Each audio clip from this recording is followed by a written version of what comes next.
দাঁড়ান, আপনি এই বাড়িতে ঢুকেছেন কোন সাহসে?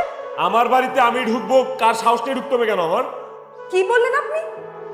এটা আপনার বাড়ি না, এটা আপনার বাড়ি না, এটা আপনার বাড়ি ছিল, কিন্তু এখন এটা আমার বাড়ি। হোয়াট? এটা আপনার বাসা মানে? এই বাসা আপনার বাসা কিভাবে হলো? কারণ এই বাড়িটা আমি শিরিনের নামে লিখে দিয়েছি।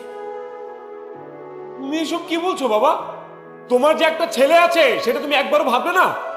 তুমি যে এই বাড়িটা শিরিনের নামে লিখে দিয়েছো, এখন আমি কোথায় যাব, কোথায় থাকবো? তুমি কোথায় থাকবে, কোথায় যাবে, তার আমি কি জানি?